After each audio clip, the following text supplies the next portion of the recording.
Alright guys, it's been 7 days and we're going to take a look at remember the Coleus seeds that we planted.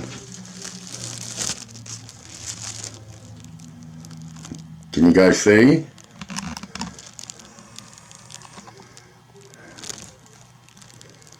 Looking good. Nothing has come up in this one yet. But you have to remember that I use 2 different kinds of soil. Tomato plants and pepper plants. And there's my 1 chocolate bell pepper plant.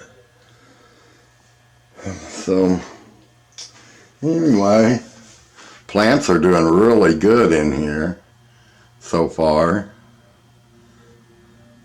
I need to water that thing. Alright, let's get to our chat. Good Tea Tuesday, everybody.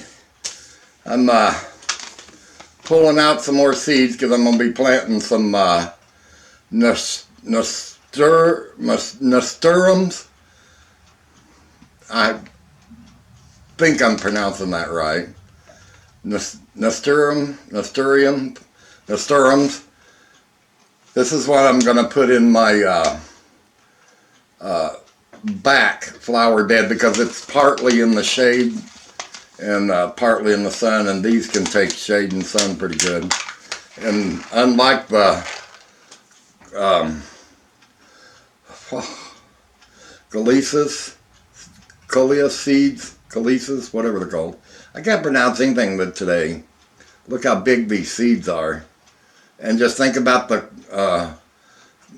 Coleus seeds, how small they were. And these things are huge. So I shouldn't have any problem. I might let Duke plant these. Make him feel like he's actually doing something. I tried to get him to mow the yard yesterday. I think he mowed 2 strips and gave up. That's alright. So, guess what, guys?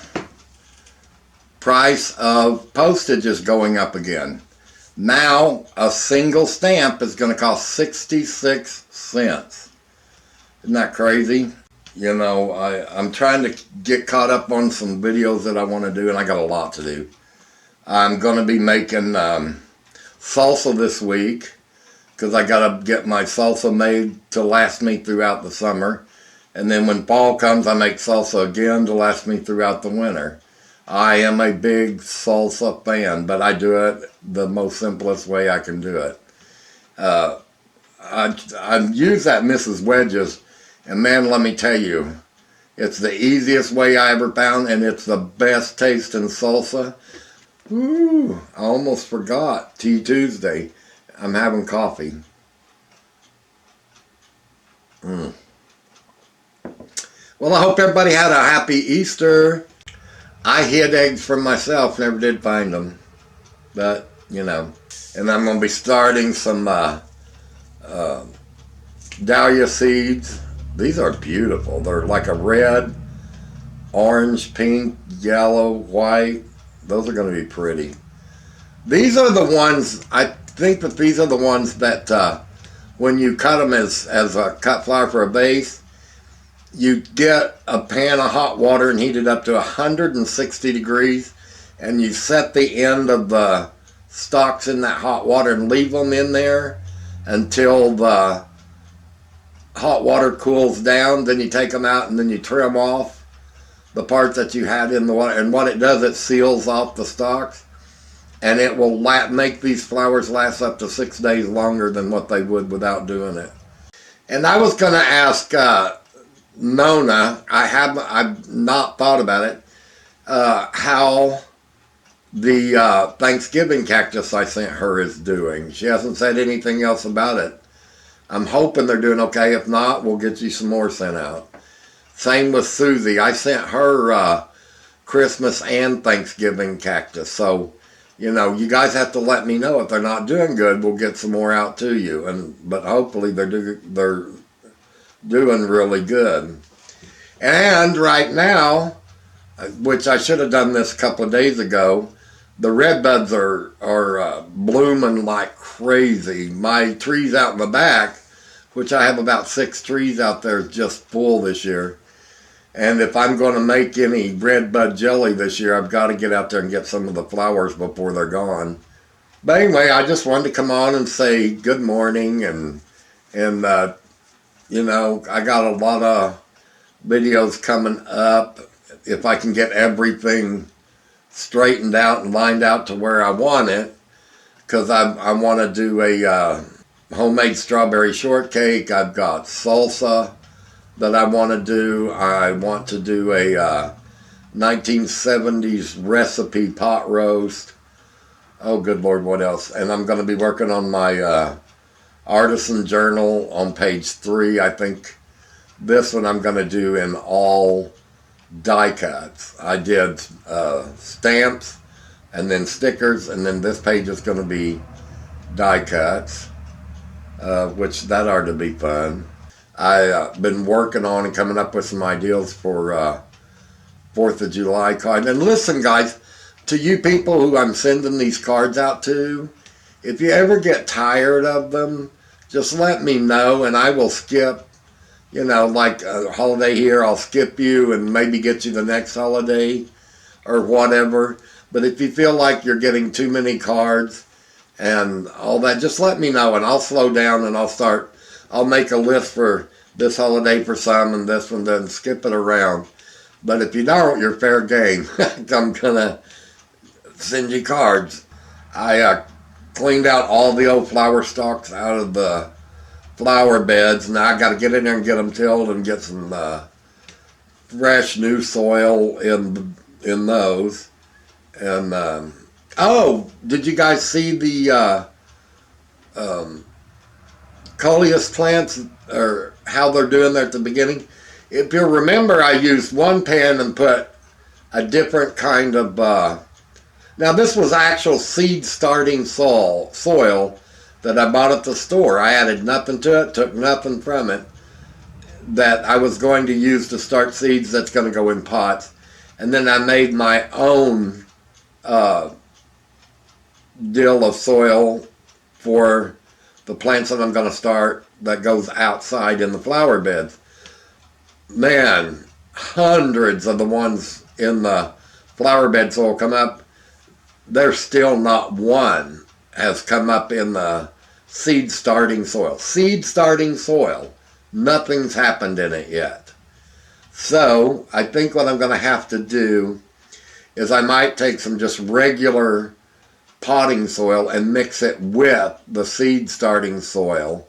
Because I want to think that seed starting soil is pretty much nothing but like a ground up coconut husk stuff. There's really nothing to it. And yeah, it's good for germinating seeds, but because it's just like putting seeds between a paper towel and wetting the paper towel. You get the same effect. Once it gets so big, you can't get nothing from it. But anyway, I think it's going to be good to mix with a good potting soil to help keep good drainage and keep the soil really airy.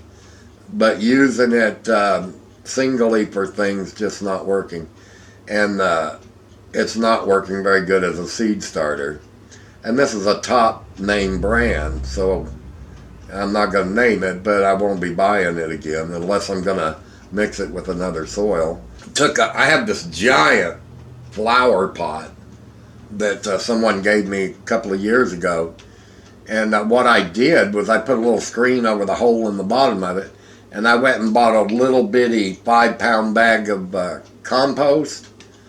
And I poured it in there. And then I took a black plastic bag and put over it.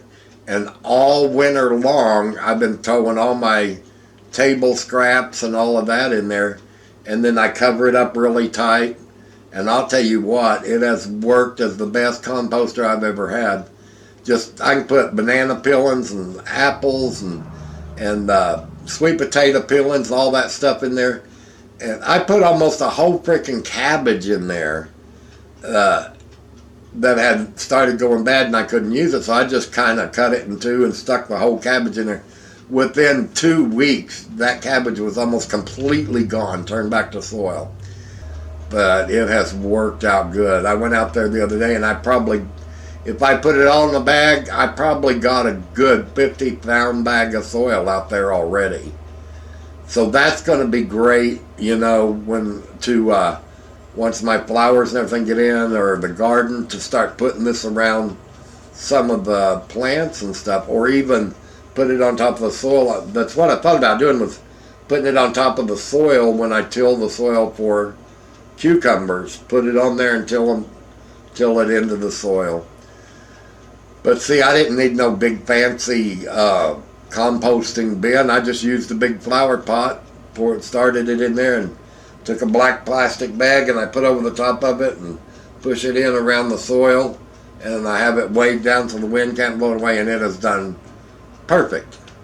I sprinkle a cup of water on it about once a month or so, and it's just done fantastic. Anyway, I got to shush my mouth and get off there because I still got a lot to do and I got a lot to think of. All right, I'm going to let you guys go. And everybody have a great day, and happy Tea Tuesday, or Coffee Tuesday, or Water, or whatever Tuesday. Everybody have a great day.